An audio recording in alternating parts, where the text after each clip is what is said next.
എനിക്കെന്താ വേണ്ടെന്ന് ചേട്ടൻ അറിഞ്ഞൂടെ? നല്ലൊരു ദിവസമായിട്ട് പുറത്തോട്ട് നോക്കുന്ന സമയം കളയാൻ.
എന്താണ് ദൂരെയൊക്കെ നോക്കിയിരുന്നൊരിപ്പൊക്കെ?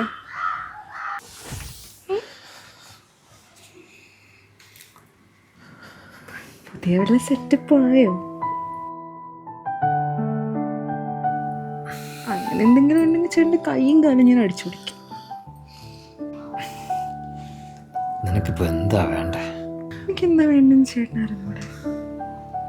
നല്ലൊരു ദിവസമായിട്ട് പുറത്തോട്ട് നോക്കുന്ന സമയം കളയാൻ.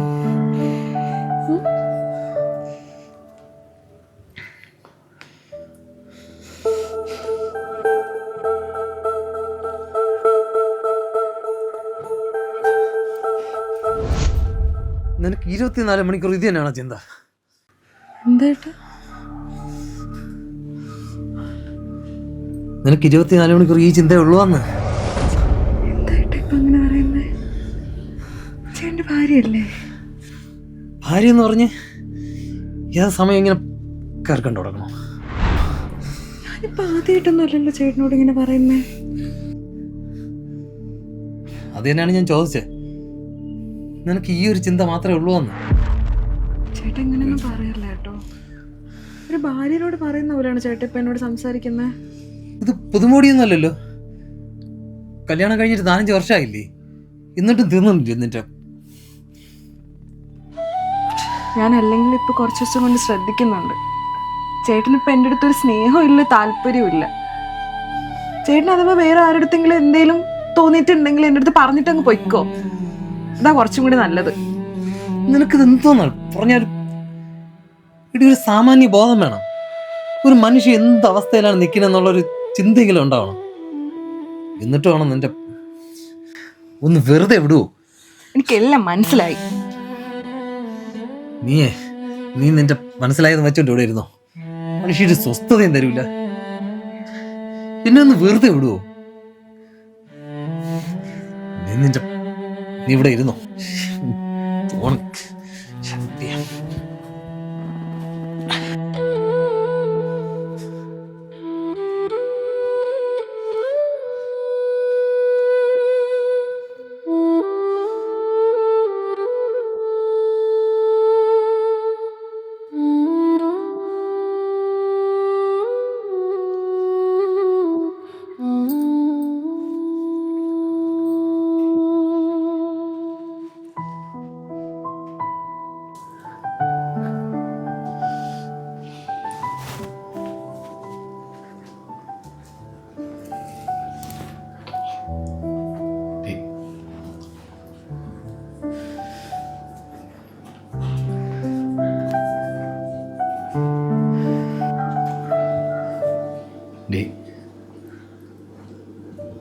സോറി.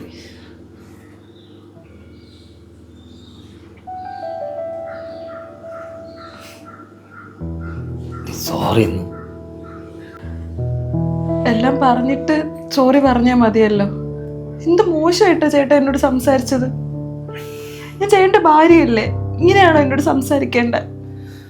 ഒരു വേശ്യയെടുത്ത് സംസാരിക്കുന്ന പോലെയല്ലേ എന്നോട് സംസാരിച്ചേ? ഞാൻ എൻ്റെ ടെൻഷൻ്റെ പുറത്ത്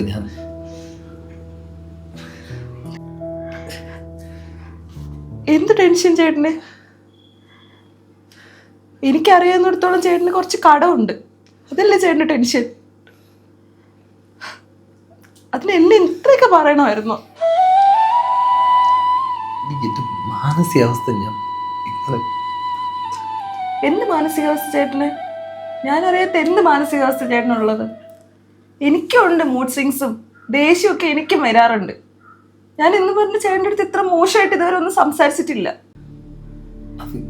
എങ്ങനെ പറഞ്ഞു? ചേട്ടൻ എന്തുണ്ടെങ്കിലും എൻ്റെ അടുത്ത് പറ, എങ്കിലല്ലേ പരിഹാരം ഉണ്ടാക്കാൻ പറ്റുള്ളൂ. ഇല്ലെന്ന് ചേട്ടൻ ഇതൊക്കെ മനസ്സിൽ വെച്ചിരുന്നാ ഞാനെങ്ങനെ മനസ്സിലാക്കും ഇതൊക്കെ? അതറിയുമ്പോ നീ എന്നെ വിട്ടിട്ട് പോവോ? ചേട്ടൻ ഇത്രയും കാലമായിട്ടും എന്നെ അങ്ങനെയാണോ മനസ്സിലാക്കി വെച്ചിരിക്കുന്നത്? ചേട്ടന് എന്ത് പ്രശ്നം ഉണ്ടെങ്കിലും ചേട്ടൻ്റെ കൂടെ നിൽക്കൂലേ? നമുക്ക് പരിഹാരം ഉണ്ടാക്കാം. ചേട്ടൻ പറയേ. എനിക്കൊരു വലിയ അസുഖമുണ്ടടി. അസുഖം? എന്ത് അസുഖം? എന്ത്?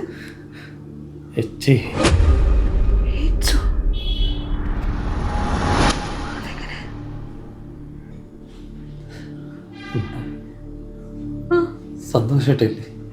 സന്തോഷായിട്ടോ? കൂടുതൽ HIV സ്ഥിരീകരിക്കപ്പെടുന്നത് വടക്കുകിഴക്കൻ സംസ്ഥാനങ്ങളിലാണ്. ഇനി പ്രചാരണ പ്രവർത്തനങ്ങൾ കുറച്ചു വർഷങ്ങൾക്ക് മുൻപിലേക്ക് നമ്മൾ നോക്കുകയാണെങ്കിൽ ഒരു തൊട്ടു മുൻപുള്ള തലമുറ ഇതിനെപ്പറ്റി കൃത്യമായി ബോധവാന്മാരായിരുന്നു.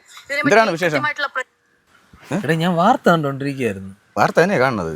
ഓ എന്തൊരു എയ്ഡ്സ് ഏറ്റവും കൂടുതൽ പകർന്നത് നമ്മളെ കേരളത്തിലൊന്നും, അതും എറണാകുളത്താണ് ഏറ്റവും കൂടുതൽ റിപ്പോർട്ട് ചെയ്തത്. എറണാകുളത്ത് പോകണം എന്തിന്?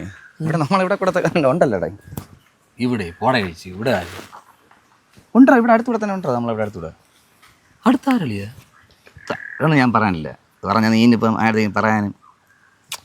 നീ എന്തേടാ പറയാ? ഞാൻ ആരടുത്ത് പറയാൻ പാടില്ല. നീ പറയളിയാ? ആര്? അത് പറഞ്ഞാൽ ശരിയാവില്ല. അതുകൊണ്ട് പറഞ്ഞു. നമുക്കറിയാന്നുള്ള ആരെങ്കിലും അവർ ഫാമിലിയായിട്ടൊക്കെ ജീവിക്കുന്നത്. അവന് നീ ആരുടെയും പറയണത് പിന്നെ പണിയാവും. അല്ലെ നീ പറയളിയാ? എനിക്കറിയാൻ വേണ്ടിയിട്ടല്ലേ ചോദിച്ചാ. അങ്ങനെ ഉണ്ടാ? പറയട്ടെ. നീ പറയില്ല അടുത്തും പറഞ്ഞ എനിക്ക് പണിയാവും. ഇല്ലെന്ന് പറഞ്ഞു. നമ്മുടെ തേങ്ങോട്ടം പോണ മണിയണൻ്റെ മോണ്ടല്ലേ, മറ്റേ ആട്ടം പറഞ്ഞ സന്തോഷ്. സന്തോഷമാണ്. വാ. ആര് പറഞ്ഞു? അവൻ്റെ വീട്ടിൻ്റെ അടുത്ത് താമസിച്ചിട്ടില്ലേ നേരത്തെ ബോംബെക്കാരി? അവർക്ക് അതുണ്ടായിരുന്നു എന്നാണ് പറയണത്. രതി, അവളെ പേര് രതി. ബെർമുടയൊക്കെ ഇട്ടുകൊണ്ട് ബനിയനൊക്കെ ഇട്ടുകൊണ്ടിരിക്കും. പയ്യന്മാരെ ആകർഷിക്കും. നമുക്കാരും തോന്നും. നമുക്ക് പിന്നെ അതിൻ്റെ ആവശ്യമില്ല. അവർക്ക് ഇതുണ്ടായിരുന്നാണ് അറിഞ്ഞത്. പിന്നെ ഇവിടെ കൂടുതൽ കുറച്ച് പേന്മാരൊക്കെ അതിൽ ഏറ്റവും ഡേറ്റ് ഉണ്ട്. പിന്നെ ഇതിൻ്റെ കേസ് അറിഞ്ഞത് നമ്മളെ പാലിറക്കാൻ പോണ സോമാനുണ്ടല്ലേ, അങ്ങനെ വെളുപ്പിൽ ഇവൻ 2 ദിവസം കയറി ചേട്ടനെ കണ്ടിട്ടുണ്ട്. അങ്ങനെയാണ് പിടികൂടിയത്. ഇപ്പോൾ പെയ്യപ്പോൾ ആർക്ക് പോയി? അവനും എൻ്റെ കുടുംബത്തിന് പോയി. ഉറപ്പില്ലേ? ഓ പിന്നെ മൂത്ത കൊച്ചിന് ഗർഭിണിയായിരുന്ന സമയത്ത് കൊണ്ടുപോയി. ആശുപത്രി കൊണ്ട് ചെക്ക് ചെയ്തപ്പോഴേ 9 നേഴ്സുണ്ട്. കയ്യിൽ മുള്ളു കൊണ്ട് എടുക്കാൻ പറ്റും. ഞാൻ എടുക്കട്ടാ? എങ്ങനെ എടുക്കുമെന്ന് അതൊക്കെ കടിച്ചിങ് എടുക്കാം. കളിക്കും.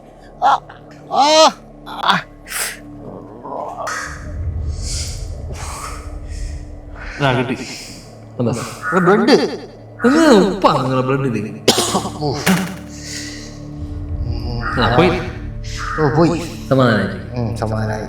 വേനുണ്ട്. ഞാനിപ്പോഴും ഓർക്കുന്നുണ്ട്. ഞാൻ ആ മുള്ളേ അയാളുടെ കയ്യിൽ നിന്ന് കടിച്ചെടുക്കുമ്പോൾ ആ ബ്ലഡൊക്കെ എൻ്റെ വായിലായിട്ട് അതിൽ എഴുതിയിട്ടുണ്ടായിരുന്നു, നമ്മുടെ വായിൽ മുറിവൊക്കെ ഉണ്ടെങ്കിൽ ഈ രോഗാണുക്കൾ മുറിവിൽ കൂടെ പോകുന്നു. ഉണ്ടാവും, ഉറപ്പായിട്ടുണ്ട്. അതൊക്കെ ചേട്ടൻ്റെ വെറും ഭയമായിരിക്കും. ഇല്ല, ഉറപ്പായിട്ടുണ്ടാവും.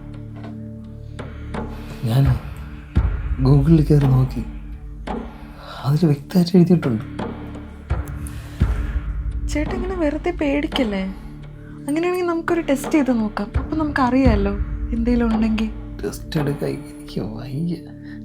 അവരെല്ലാവരും അറിയില്ല. ഇനിയിപ്പോൾ എനിക്ക് എയ്ഡ്സ് ഉണ്ടെന്ന് അറിഞ്ഞു കഴിഞ്ഞാൽ എനിക്കിനി പുറത്തിറങ്ങാൻ പറ്റത്തില്ല. നമുക്ക് ദൂരെ എവിടെയെങ്കിലും പോയി ടെസ്റ്റ് ചെയ്യാം. ഇല്ല, ഞാൻ ഒരിടത്തും ഇല്ല. ഞാനിത് നോക്കണില്ല. നമുക്കൊരു കാര്യം ചെയ്യാം. നീയേ കുറച്ച് ദിവസം നീ എൻ്റെ അടുത്ത് നിന്ന് അകത്ത് നടന്നാൽ മതി. അതെന്തിനേ? നിനക്കും കൂടി ഇനി വരണ്ട, അതുകൊണ്ട് പറഞ്ഞതാ. ചേട്ടാ ഈ സംഭവം നടന്നിട്ട് 2-3 മാസമായില്ലേ? എനിക്ക് വരണമെന്നുണ്ടെങ്കിൽ എപ്പോഴേ വരായിരുന്നു. ഞാനേ ദൂരെ എവിടെയെങ്കിലും പോവാ, അവിടെ എവിടെയെങ്കിലും താമസിക്കാം. എന്തിനേ? അപ്പൊ കുഴപ്പമില്ലല്ലോ. ചേട്ടാ എന്തായാലും സംഭവിക്കാനുള്ള സംഭവിച്ചു. ഇനി വരുന്നിടത്ത് വെച്ച് നമുക്ക് കാണാം. ചേട്ടാ ചുമ്മാ ആവശ്യമില്ലാതെ ഇങ്ങനെ ടെൻഷൻ അടിക്കല്ലേ. വെറുതെ ടെൻഷൻ അടിച്ചിട്ട് എന്തിനാ?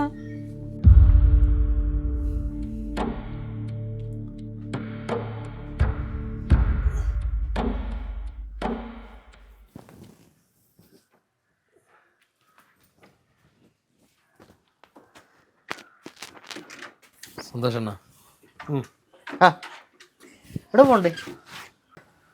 ഇങ്ങോട്ട് തന്നെ വന്നാ. ഇങ്ങോട്ടാ? ഓ, എന്ത് വിശേഷം? നിങ്ങളടുത്ത് എനിക്കൊരു കാര്യം. നീ പറഞ്ഞതിന് മുമ്പ് എനിക്കൊരു കാര്യം പറയാണ്. എൻ്റെ ഭാര്യ വീണ്ടും ഗർഭിണിയാണ്. എന്തായാലും ഇത്തവണ ആൺകുഞ്ഞായിരിക്കും. എന്താ എങ്ങനെ തോന്നിയടാ ഇത് വെച്ചോണ്ടൊരു കൊച്ചിനെ ഉണ്ടാക്കാൻ? ഇത് വെച്ചോണ്ട് കൊച്ചുണ്ടാക്കാൻ ഞാൻ ചെയ്യും. എന്റെ ജീവിതം തൊലച്ച് ഇനി ഒരു പൊടിക്കൊച്ചിനെ കൂടെ ഈ രോഗം വരുത്തായി. എന്തോ നീ പറയണ, നീ പറഞ്ഞ മനസ്സിലാണല്ലോടെ എനിക്ക്. എടാ എടാ നിനക്ക് ഏഡ്സില്ലേടാ? ആണോ പറയണ്ട അടുത്ത്? അറിയാം, ഞാൻ പറയില്ല.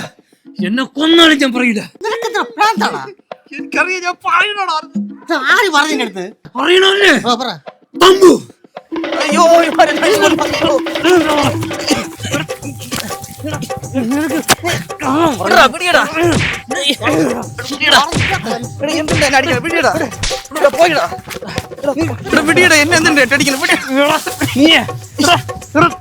ഇയാൾക്ക് എയ്ഡ്സ് ഉണ്ടെന്ന് നീ കള്ളം പറഞ്ഞോ? നിനക്കെന്തരാ?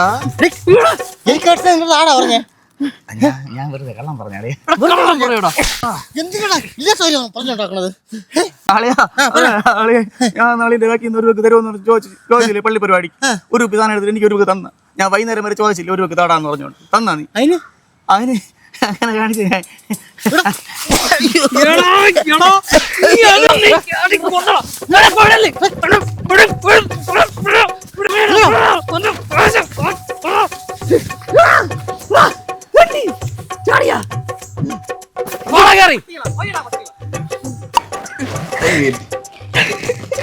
എന്തൊക്കെയായിരുന്നു ആത്മഹത്യ, നാട് വിട്ടുപോക്ക്.